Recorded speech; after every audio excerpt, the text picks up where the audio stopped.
Hello, good afternoon guys.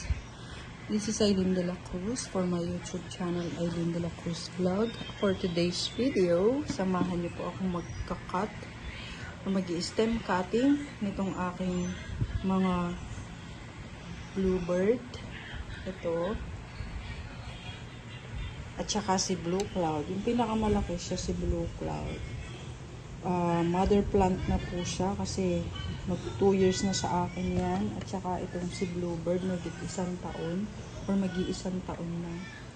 Ang taas na. Mataas na yung stem. Ito kung mapapansin nyo po, ayan ang taas-taas na niya. Tapos para naisip ko para gumanda siya ulit, ikakat ko siya dito, kakat ko siya, stem cutting ko siya para maging 2 piraso siya. Pagkatapos yung pinakakatawan niya, yung pinaka-stem niya, may tutubo na bagong suhi. Ito pa yung isa. Tangkad na kasi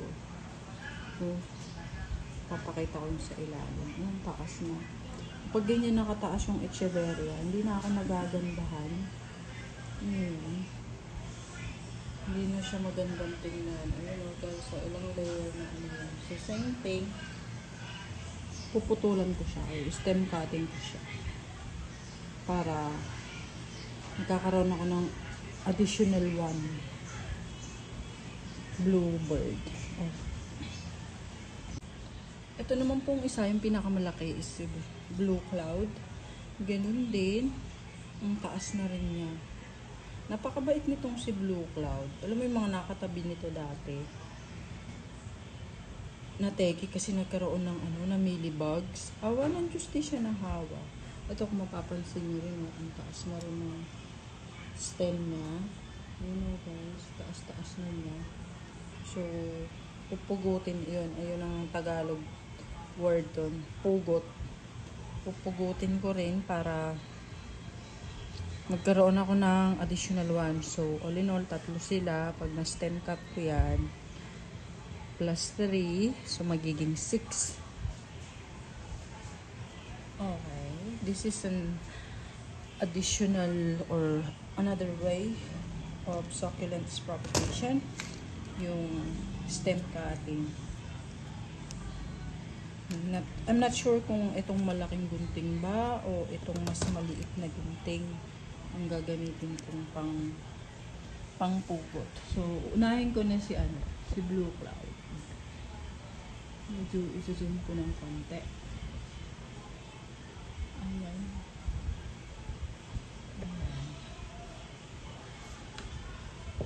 Yan siya, ang ganda-ganda ni Blue Cloud, diba? Hindi pa rin ako nakapag-propa nito gamit yung dahon niya. Kasi, ang ganda.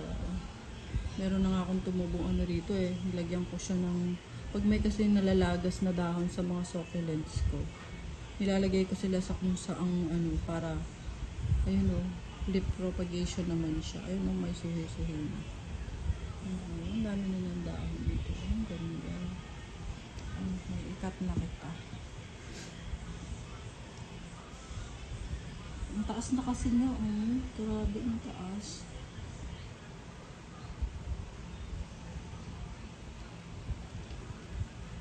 Hindi ko ito dadalihin. Kailangan magbawas muna ako ng magbawas muna ako ng dahon bago ko siya gugupitan. Sige, alisin ko to kasi masyado siyang nakahiga. Pag nagtatanggal ng dahon, normally ang ginagawa ko is pinipihit ko lang siya pa side, either left side or right side. Ayun, kuha siya lahat. Buo siyang nahuhugot. Tapos pwede na tong i-propagate. Paikot. Kailangan mabawasan siya paikot.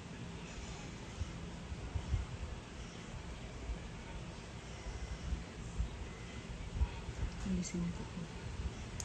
Ayan. Buo din. Buo rin siya matanggal. 2 na. Ito naman, naman yung aalisin ko ngayon.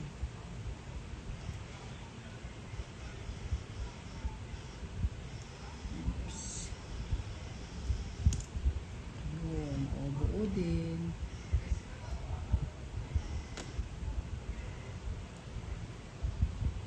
Tapos ito naman. Ito.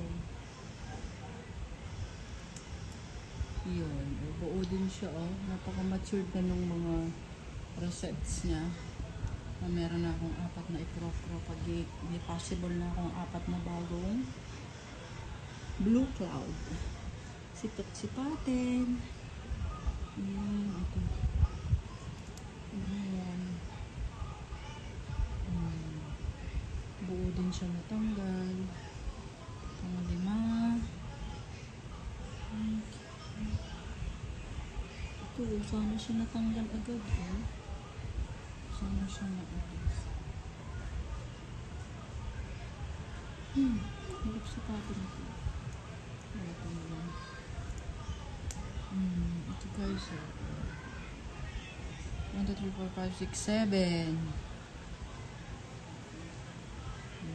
First ito. I guess okay na siya kasi ayan guys, so next step, pag meron na siyang enough, yung may gap na siya in between leaves, ayan, may gap na siya dito, so dyan ko siya pupugutin. Normally guys, makakailangan ng cinnamon powder. So happy na naubusan na ako ng cinnamon powder, di pa ako nakabili ulit. So mangyayari nito is patutuyuin ko na lang siya, tapos aantayin ko siya na mag-ugat bago ko itatanim yung pinagpugutan sa ibabaw, yung eto, yung sa itaas. Anong red pa yun? Diba no? Okay, so let's, parang sa gabal pa rin to. Alisin ko to. Ito. Yun. O yun guys, very visible na makikita nyo yung stem, ang taas na, diba? O mula dito. Yun o, ang taas-taas na. Kaya di na siya magandang tingnan. Yung kumbaga sa tao, tumatangkad na siya. Kaya gusto ko pa naman yung echeveria, yung basta hindi siya masyadong nakaangat sa paso. Okay guys, umpisahan na natin siyang tugutin. Ano lang papakita sa inyo.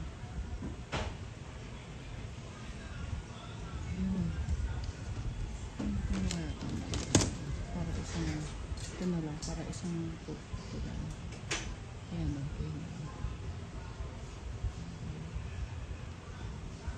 Yun. Just one go. Diba? Ito na siya. Ayan. Putol na po siya guys. Pakita ko yung ilalim. Ayan na siya. Napaka-healthy niya. Hintayin ko lang to na hintayin ko siya na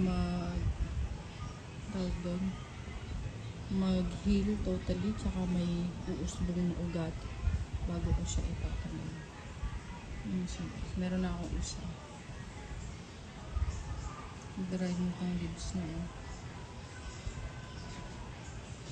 parang kulang ko ba nadiligan itong halaman ko na ito. Oh guys, yan yung ilalim niya. Pangit na, diba? Pero pag nagkaroon niya ng suhi sa ibabaw, bawasan ko pa kaya. Alisin ko nga ito. Alisin ko nga ito.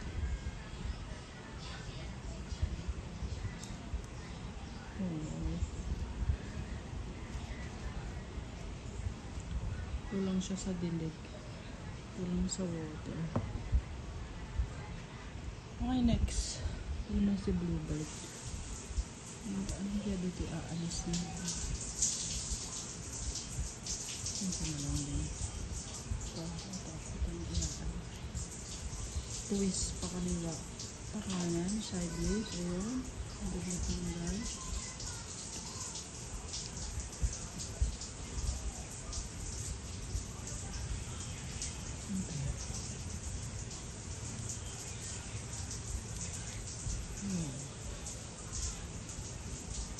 Ayan, isa pa. Balik natin. Yun, bilis lang din eh. Bilis lang din yung matatanggal. Ayan. Oops. Ayan. Ito na lang ako sa oops. I guess okay na to. Hindi naman kasi madami yung rosettes niya kumpara dun sa akin si Blue Cloud. Okay. Pwede na natin. Yun. Ugot na siya guys. Turn into 2. Medyo ano si Bluebird medyo siguro dahil kakadili ko lang ng halaman kahapon. Ayan na siya. Oops. Okay. And then this one. Diyan ka na lang muna. Okay. Yung mga nakakaslant na dahon. Pag nakaganito, meaning kasi kulang sila sa araw. Kasi pag nasisikatan ng araw yan, kompleto nakukuha nila ng sunlight. Ano yan, aangat lahat. Kabukad ka din. Pag ganyan ba? So, ito, alisin ko itong part na medyo nakahiga. Ang hirap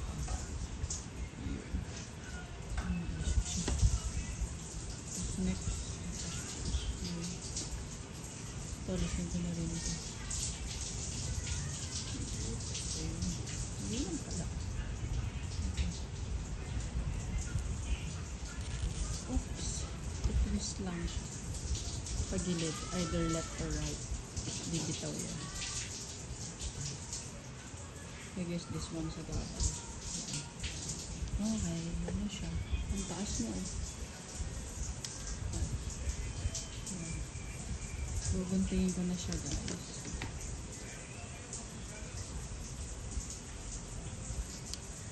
Yan. Ayan. Parang na akong may bagong baby. Ayan. Oops, ang cute ni Bluebird niya.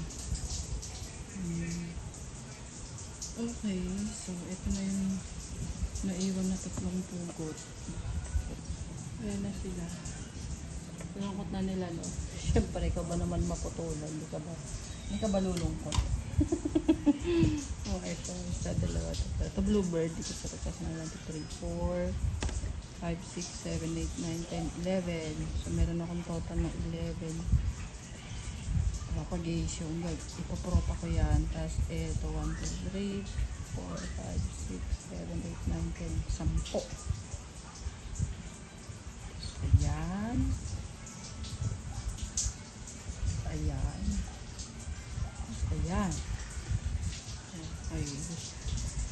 Ayan na po silang lahat, guys. Thank you so much sa panunood. So, mag-additional mag-upload po ako ng update sa kung ano na nangyayari sa kanila after ko silang mapugutan.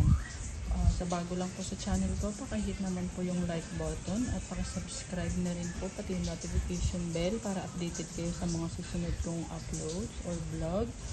Again, this is Aileen De La Cruz. Salamat sa panunood and see you on my next vlog. Thank you!